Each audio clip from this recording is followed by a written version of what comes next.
So last class, we just saw the structure of Rudram.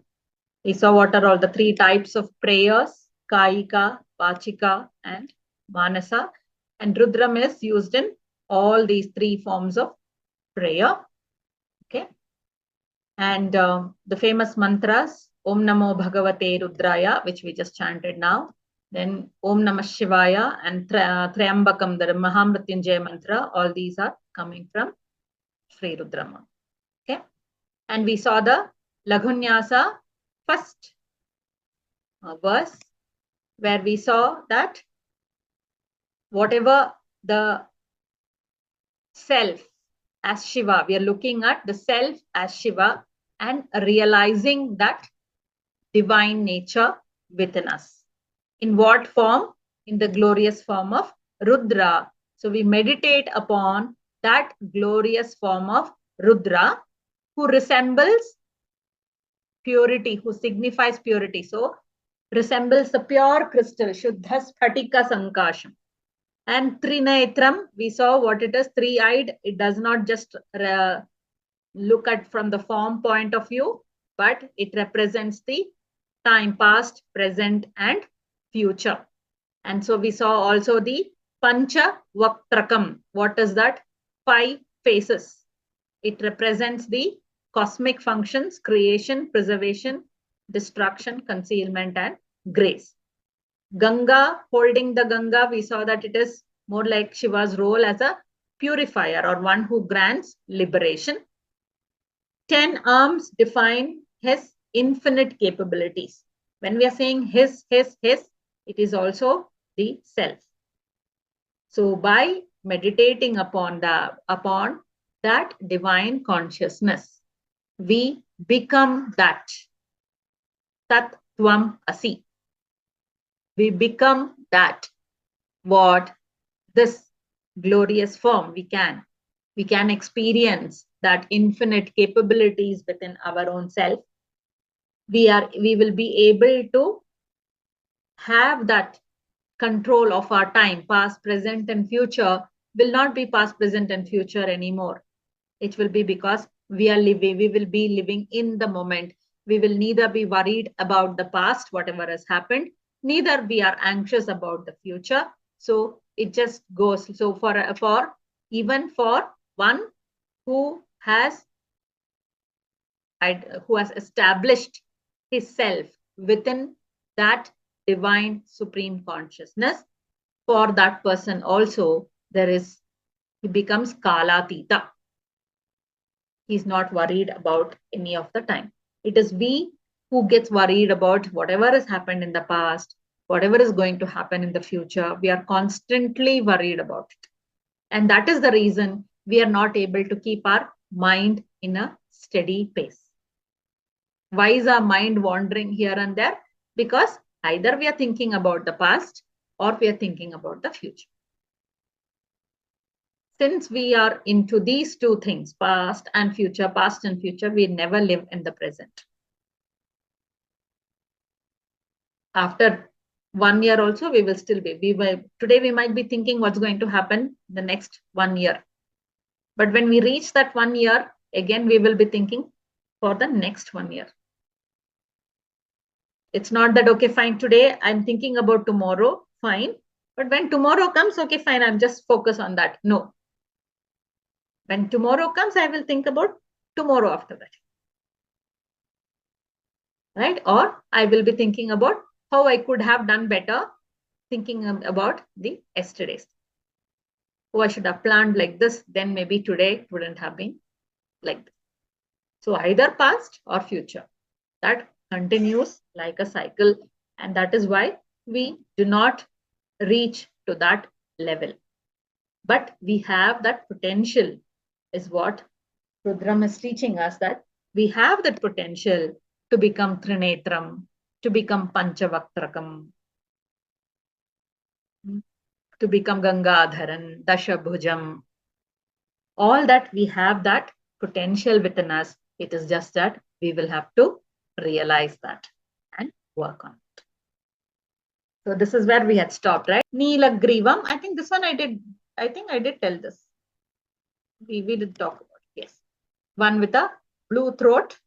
We looked at it that it is not about the poison and all that thing, but it symbolizes one, his role as the cosmic protector. Okay. And also about the ability to absorb all the negativity without being affected. Neither it should go inside us, nor should we spit it out. Right? That was the lesson that we learned. That let's make sure that, isn't it? At the end of the class, we summarize this, that let's not put the negativity inside us also. At the same time, let it not, we will not spread it around us also.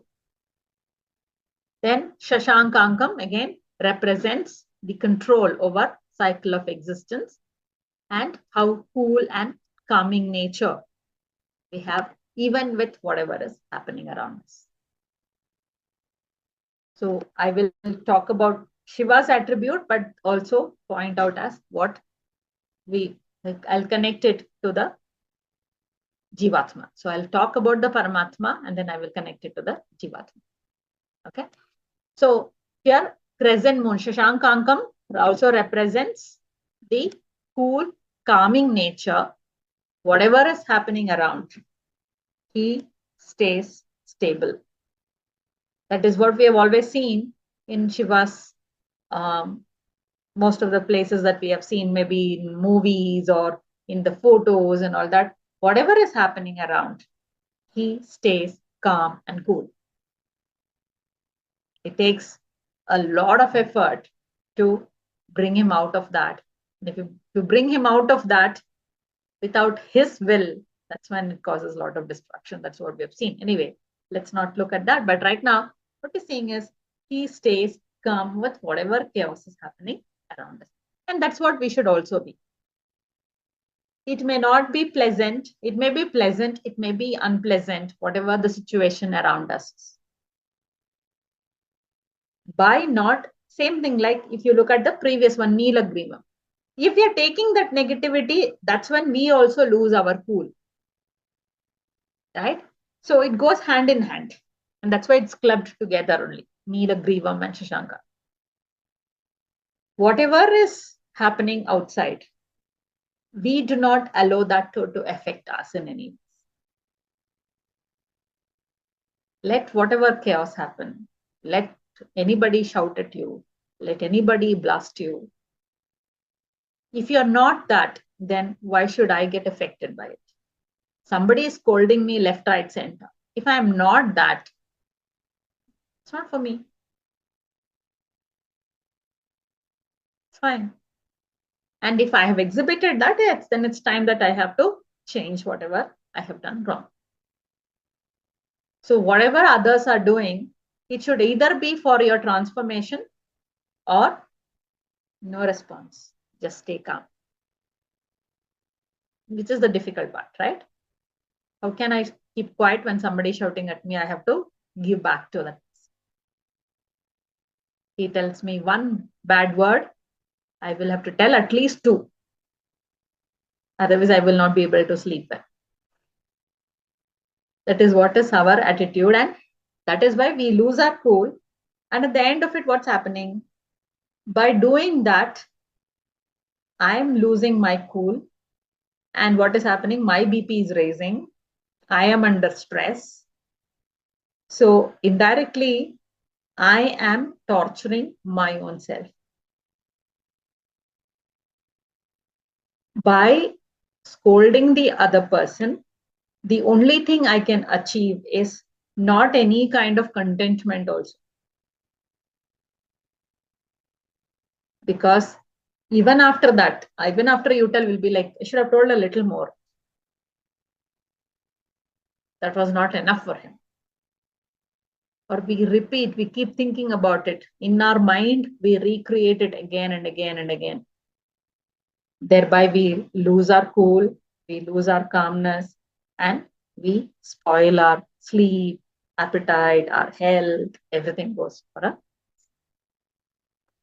So let's be like that crescent moon. Then we saw the serpent So serpent as the sacred thread. So,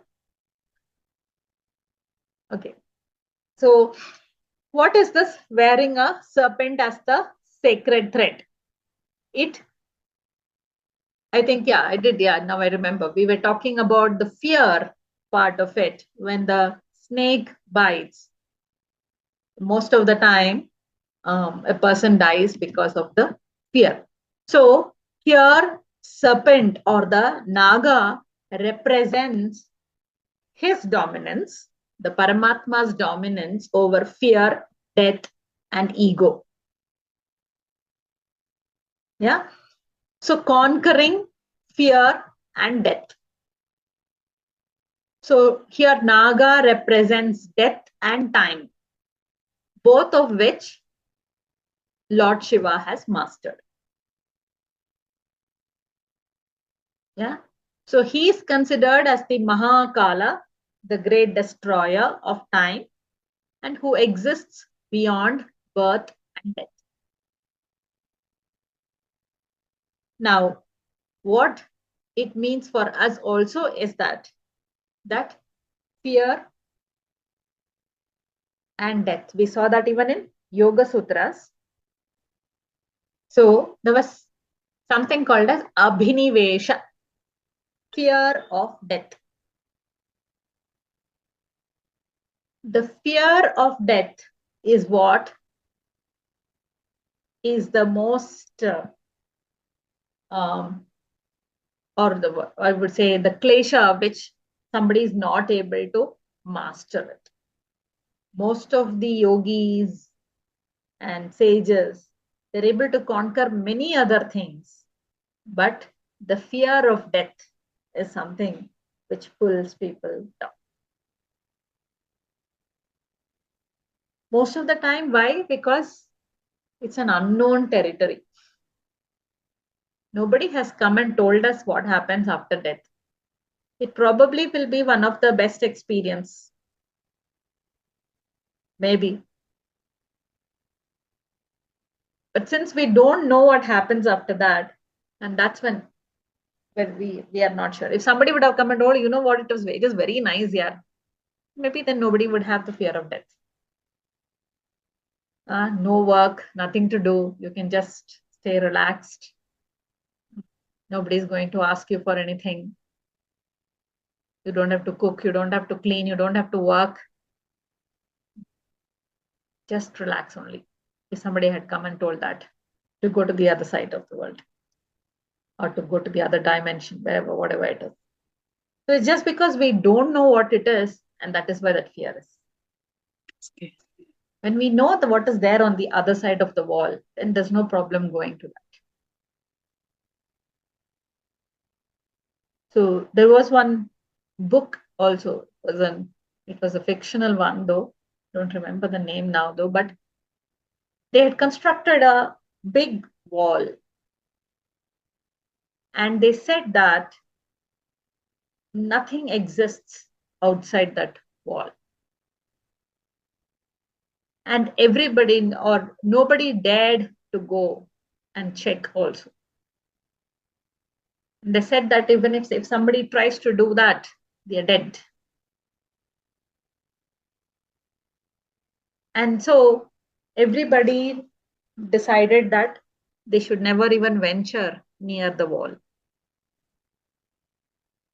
And in that thing where this girl, she doesn't have any other choice, but because she's been attacked and she wants to escape, and she feels that going outside, other side of the wall is better than going into the hands of these people who might torture her or imprison her or whatever. And so she jumps and goes to the other side. And that's when she will see that it's not as bad as what it was told. Yeah, she did come across certain difficulties and things like that, but there were a lot of other things which she felt was there, which she wouldn't have known if she was on this side of it. The same thing is with the fear of death for us. So when you enter into deep samadhi, so what is happening to the deep sleep state? So we have the three states, Jagrat, Swapna, and Sushupti. And then we go to the Turiya state. Anyway, so first three states. So in the waking state, we have our body, mind, everything is fully awakened. Hopefully, not daydreaming, right? Yeah. In the Swapna Avastha, your body is relaxed, but your mind is still active. That's why all the dreams and you feel scared or you're very happy and all that thing. So mind is still active.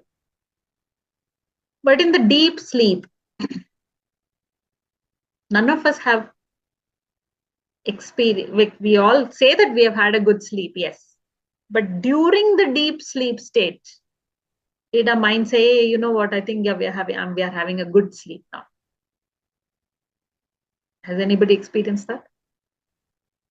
And then sometimes when we say something, there's a lot of chaos happening outside. You are in deep sleep.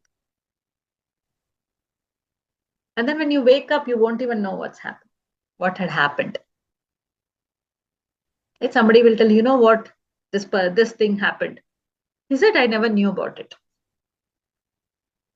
Right? Only when you wake up, you will know that something like that has happened. Right? During you are put under anesthesia, and the doctor tears apart your body. Will you know about it? No, you won't know anything about it. It's just that, yeah, when you wake up, yeah, maybe there is pain here and there or whatever. Pain is there, drowsiness is there, you feel hungry, you feel thirsty, all that can happen. But during that time, that somebody just tore apart your body, cut your body, yeah, did a lot of things inside. Nothing. Right? So, somewhere death is also probably a state where you're just in that limbo. Maybe that's my uh, that's my thinking, or that's my definition of death. Is you're just there. You're not aware of anything because mind is not there. No, once you, because mind is again is part of prakriti, just like your body. So body, mind, intellect, nothing remains. You're just that in that avyakta state. And then based on the karmas, you get another body. And until a particular time, you don't realize. Once you enter a body in that womb, in the womb state, then maybe things will start falling again. But anyway, you don't know anything about it. At least in deep sleep state, once you come back, you're coming to the same environment and you remember everybody around you. It's not that you will forget it, but in the once you move into the next one, I don't know whether as babies did we remember certain things of our previous thing and then it just goes away later. We don't know all that. Anyway, but I would like to think that death is something like that. It just we stay in no mind. So obviously, oh, what is my husband doing? What is my children doing? What are my siblings doing? Did they take away my property? Did they do this to me? They are, whatever they have done to me, nothing comes in, because only with the mind we know that okay, this is my family, these are my friends, this is my property, this is my jewelries, all that thing you will remember only when the mind is there. Now, when the mind is definitely not going to be there, because we know that mind is part of prakriti. Then what? Whatever they do to you, whether they do uh, all the other the rituals or not, it doesn't really matter. It only matters to those people who are alive, not to those people who are dead,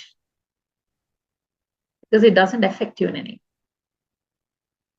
And people still talking about that, okay, they didn't do this to you, so they cursed you. A recent thing was, things are not happening fine for me because I did not do any rituals for my parents who were dead, or for my, and like something for my ancestors and things. Now tell me something. I, as a mother, will I ever think bad about my child? No. So why is it that once I die, and if my child does not do any ritual for me, I curse my son, telling that no, you won't, you will, you'll not get this, or you will suffer, or whatever bad things are happening. It cannot happen. And one, the children cannot so give moksham to their parents. So that is another thing, that if the children do not do the rituals, the parents don't attain moksham. If that is the case, then I would say that, okay, give me all the property. The elder son says, I give me all the property. If you don't give me the property, I will not do these rituals. You will not get moksha. Nice way to blackmail them, right? And what will happen to those people who do not have children then? Yeah, they won't get moksham then. Then in that case, none of the sannyasis or sages, nobody should get moksha. But they are the ones who are enlightened, right? In that case, Shankaracharya shouldn't have got enlightened. Ramakrishna Paramahamsa never had children, right? So what happened to those people then? Who did the rituals for them?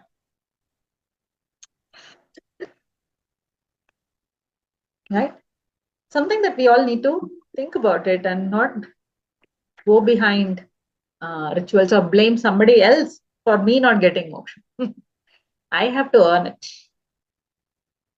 I have to earn that moksha by my own practices, my own behavior, my transformation. Somebody else cannot give me, put it, how much ever bad things that I have done, my children will do the rituals and I get moksha. What logic is that?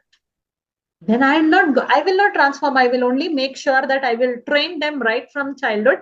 You have to do the ritual for me. That's it. That's all I have to do. I don't have to do any practices. I don't have to do any change in my behavior.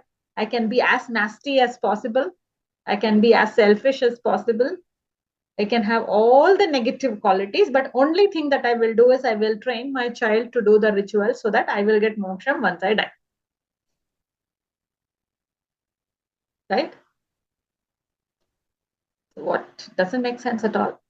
We have been put forth that fear again, coming back to the fear concept. Why? Because it is not because many of them do the rituals, not because my parents have to get moksha. Fear that if I do not do it, what will happen to me? Something might happen to me. So that constant fear makes them do all the time. Every year on year, people do. Not that you shouldn't respect your parents. I'm not telling that. To all those people who are not there, who have passed away, it's not that you should not remember them, or you should, but don't do it out of fear. Do it for the love of, if you really want to remember them. Remember, instead of just doing it as a ritual, remember all that good time that you have spent with that person. Remember all that good advices that you have got from that person, if they have. Yeah. Remember all the good things that they have done in their life, and see if I do those things. So there are some people who gets that respect, who earns that respect, no matter what, even after many years. And that is what we should be looking. What is it that I will tell my children about my parents, about my grandparents? What is that legacy that they have left behind? So it is for me also, as a person, what is the legacy that I want to leave behind to my children or to my great grand?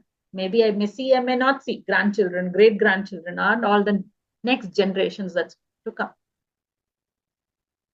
And that is what is needed.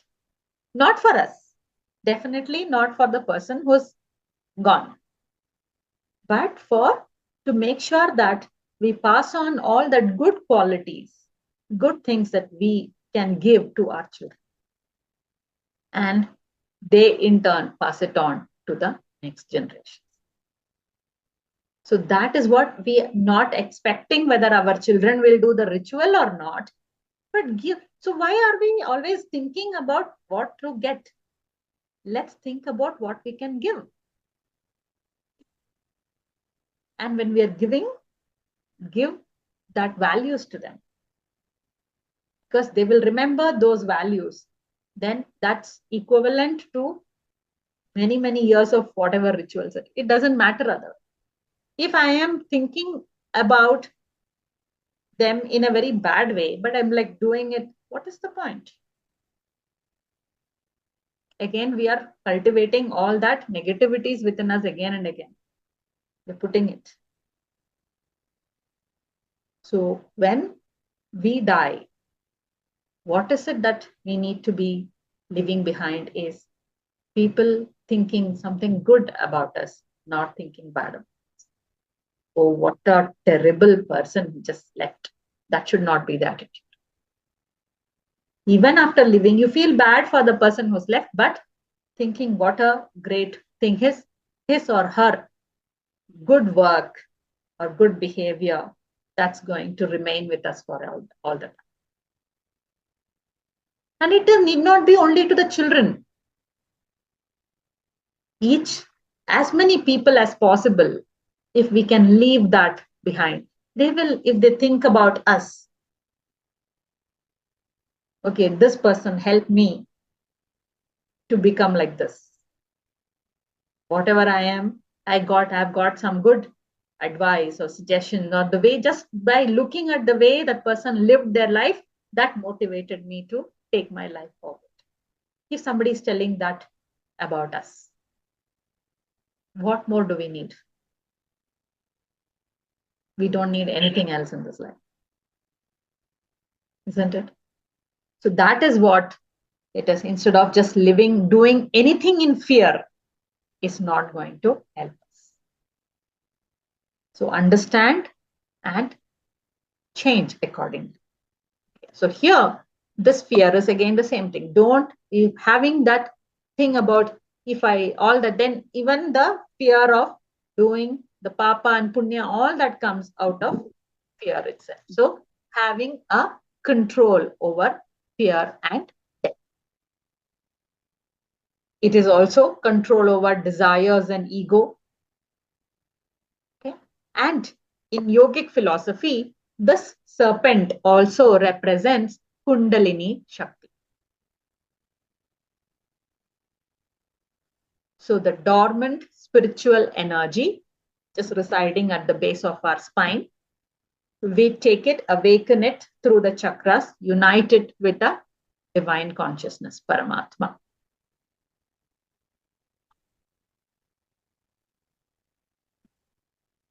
Okay, so that is the Naga Yagnyopavetina.